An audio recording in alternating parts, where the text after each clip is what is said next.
Hi friends, welcome to our channel PGFT vlogs. ఈరోజు బెండకాయ fry ఎలా తయారు చేసుకోవాలో చూద్దామండి. బెండకాయ ఫ్రైని చాలామంది చిన్నులపాయ కారం వేసుకొని చేస్తూ ఉంటారు కదా. ఈరోజు నేను పుట్నాల పప్పుతో ఎలా చేయాలో చూద్దామండి. అది ఎలా తయారు చేసుకోవాలో ఇప్పుడు చూద్దాం రండి. బెండకాయ ఫ్రై తయారు చేసుకోవడానికి ముందుగా బెండకాయలన్నిటినీ ఈ విధంగా కట్ చేసుకోవాలండి. మనం కాకరకాయని పొడుగ్గా వేపుకున్నప్పుడు ఎలా కట్ చేసుకుంటామో ఆ విధంగా కట్ చేసుకొని పెట్టుకోవాలి. మొత్తం స్టవ్ ఆన్ చేసుకొని కడాయి పెట్టుకొని దాంట్లోకి 2 టేబుల్ స్పూన్ వరకు ఆయిల్ యాడ్ చేసుకోవాలండి. ఆయిల్ కొంచెం హీట్ అయిన తర్వాత దీంట్లోకి ముందుగా కట్ చేసి పెట్టుకున్న బెండకాయలన్నీ వేసేసుకోవాలి. రుచికి సరిపడా సాల్ట్ యాడ్ చేసుకోవాలండి. సాల్ట్ కూడా వేసుకున్న తర్వాత ఒకసారి కలబెట్టుకొని మొత్తం మూత పెట్టుకొని మగ్గించుకోవాలి.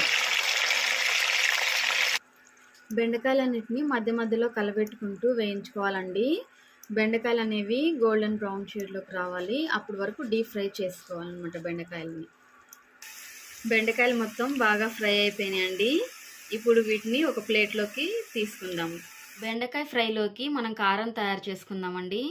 ముందుగా మిక్సీ జార్ తీసుకొని దాంట్లోకి 2 టేబుల్ స్పూన్ వరకు పుట్నాల పప్పు తీసుకోవాలి. 1/2 టీ స్పూన్ వరకు కారం యాడ్ చేసుకోవాలండి, పొడి కారం.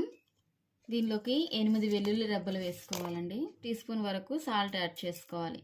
ఇవన్నీ యాడ్ చేసుకున్న తర్వాత ఒకసారి మిక్సీ పట్టుకుందాం. పుట్నాల పప్పు అంతా ఇలా గ్రైండ్ చేసుకున్న తర్వాత ఈ కారాన్ని మనం ముందుగా వేయించి పెట్టుకున్న బెండకాయల్లోకి పెట్టుకుందామండి. ఒక్కొక్క బెండకాయ ఇలా తీసుకొని కారం దీని మధ్యలో యాడ్ చేసుకుందాం. ఇలా వీడియోలో చూపెడుతున్నట్టు ఇలా ఒక్కొక్క బెండకాయకి మనం కట్ చేసి పెట్టుకున్నాం కదండి, మధ్యలో ఇలా దీంట్లోకి ఈ కారం అడ్జస్ట్ చేసుకొని పెట్టుకోవాలి. మనం వేయించుకోగా మిగిలిన నూనె ఉంది కదండి, దాంట్లోకి ఇప్పుడు మనం ముందుగా కారం పెట్టుకున్నాం కదండి ముక్కలు, వాటిని వేసుకుందాము ఒక్కొక్కటిగా. ఇవన్నీ వేసుకొని కొంచెం సేపు వీటిని ఫ్రై చేసుకోవాలన్నమాట. కారం బాగా ముక్కలకంతా బాగా పట్టిపోయేలాగా మనం ఫ్రై చేసుకోవాలి. కారం ముక్కలకంతా పెట్టగా ఇంకా కొంచెం మిగిలిపోయిన కారం అంతా దీనిపైన చల్లుకుందామండి. ఇదంతా చల్లుకున్న తర్వాత మంటని మీడియం ఫ్లేమ్లో అడ్జస్ట్ చేసుకుంటూ మంచిగా వీటిని కుక్ చేసుకోవాలి.